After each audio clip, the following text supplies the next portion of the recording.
అందరికీ నమస్కారం. Welcome to Varahi news. నేను మీ వరప్రసాద్. చంద్రబాబు నాయుడు ఆయన మీద స్కిల్ స్కామ్ కేసు పెట్టి 53 రోజుల పాటు జైల్లో పెట్టి ఆయన్ని నిర్బంధించే ప్రయత్నం చేశారు. ఆ కేసులో ఆయన అరెస్ట్ చేయడం దగ్గర నుంచి, ఆయన జైల్లో పెట్టిన అంశం దగ్గర నుంచి ఆయన బయటకు వచ్చే వరకు కూడా ప్రభుత్వం కేవలం కక్ష సాధింపు చర్యల్లో భాగంగానే ఆయన మీద అక్రమంగా కేసులు పెట్టిందనేది ఈరోజు రాష్ట్రంలో ఉన్న అతి సామాన్యుడు కూడా మాట్లాడుతున్న అంశం. ఇవి చాలవన్నట్టు ఐఆర్ఆర్ ఇన్నర్ రింగ్ రోడ్లో అవినీతి జరిగిందని, అలాగే మందులో అవినీతి జరిగిందని, మద్యం పాలసీలో గత ప్రభుత్వం అవినీతికి పాల్పడిందని, అలాగే ఇసుక ఉచితంగా ఇవ్వడం వల్ల ప్రభుత్వ ఆదాయానికి గండిపడిందని, ఇలా పలు కేసులు చంద్రబాబు నాయుడు మీద పెట్టి బెయిల్ రాకుండా చేయాలనే ప్రయత్నం చేసినప్పటికీ కూడా హైకోర్టు దాన్ని పట్టించుకోకపోగా స్కిల్ స్కామ్ కేసులో ఆధారాలు ఇప్పటి వరకు వీళ్ళు ఒక్కటంటే ఒక్క రూపాయి కూడా కోర్టుల ముందు కానీ ప్రజల ముందు కానీ పెట్టలేకపోయారు, చూపించలేకపోయారు. దాంతో చంద్రబాబు నాయుడికి బెయిల్ వచ్చి బయటకు వచ్చారు. మిగిలిన 3 కేసుల్లో అయినా ఏదో విధంగా లోపలికి పంపించాలని విశ్వ ప్రయత్నాలు చేసినప్పటికీ కూడా హైకోర్టు అయితే ఈ 3 అంశాలకు సంబంధించి కూడా ముందుగానే బెయిల్ ఇచ్చిన పరిస్థితి, ముందస్తు బెయిల్ని మంజూరు చేసిన పరిస్థితి. మరి చెయ్యని తప్పుకి ఇన్ని కేసులు పెట్టి చేసిన తప్పుల్ని కప్పిపుచ్చుకుంటూ 16 నెలలు జైల్లో ఉంటూ 43,000 కోట్లు ఈడీ అటాచ్ చేసుకున్న జగన్మోహన్ రెడ్డి ఈరోజు చంద్రబాబు నాయుడు అవినీతి చేశాడు అంటూ ప్రజల్లో పనికి మాలిన వాగుడంతా వాగుతూ ఉంటే ప్రజలు నమ్మే పరిస్థితిలో ఉన్నారా?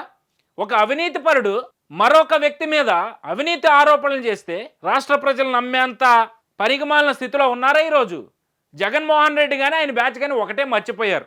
చంద్రబాబు నాయుడు నిజంగా అవినీతి చెయ్యాలి అనుకుని ఉంటే 14 సంవత్సరాల ముఖ్యమంత్రిగా ఉన్నాడు.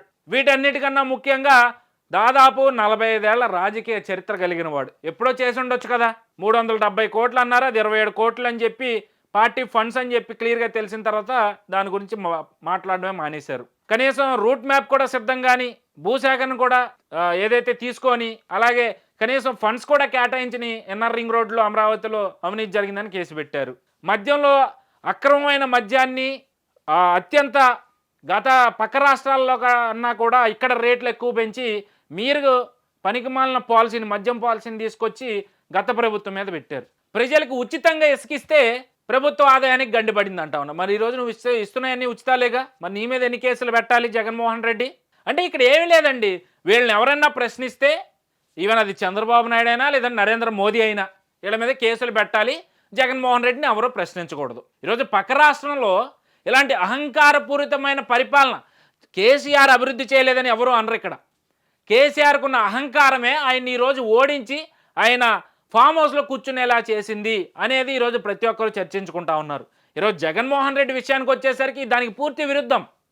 ఒక పక్క అహంకారం, మరోపక్క రాష్ట్రంలో అభివృద్ధి చేయుడు, సంక్షేమ పథకాల పేర్లు చెప్పి ప్రజలను నమ్మించే ప్రయత్నం చేస్తాడు. ఇదే ఈరోజు రాష్ట్రంలో ఉన్న వైఎస్ఆర్సీపీ భౌగోళిక చరిత్ర. ఫైనల్గా నేను చెప్పదలుచుకుంది ఏంటంటే, హైకోర్టులో చంద్రబాబు నాయుడికి సంబంధించి అన్ని అంశాలు, ఏదైతే స్కిల్ స్కామ్ కాకుండా మిగిలిన ఏవైతే కేసులు పెట్టారో ఈ అన్ని కేసుల మీద కూడా ముందస్తు బెయిల్ని హైకోర్టు మంజూరు చేయడం జరిగింది. త్వరలోనే స్క్వాష్ కూడా పూర్తి స్థాయిలో సుప్రీంకోర్టు కూడా తమ నిర్ణయాన్ని, తమ జడ్జిమెంట్ని త్వరలోనే ఇవ్వబోతుంది అనేది ఇప్పుడు ప్రశ్న ప్రతి ఒక్కరిలో కూడా లేవనెత్తా ఉంది. దాదాపు 3-4 నెలలు అయిపోతూ ఉంది ఈ స్క్వాష్ పిటిషన్ అనేది సుప్రీంకోర్టు మెట్లెక్కి.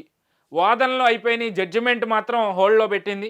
త్వరలోనే ఆ జడ్జిమెంట్ వస్తుందనేది ఈరోజు తెలుగుదేశం తమ్ముళ్ళందరూ కూడా ఎంతో ఆసక్తితో ఎదురు చూస్తున్న పరిస్థితి కనిపిస్తూ ఉంది. మరి ఇప్పటికీ అన్ని అంశాల్లో ముందస్తు బెయిల్ వచ్చిన నేపథ్యంలో స్క్వాష్ కూడా తెలుగుదేశానికి అనుకూలంగా వస్తుందనేది ఈరోజు ప్రతి ఒక్కరూ రాష్ట్రంలో మాట్లాడుకుంటున్న అంశం.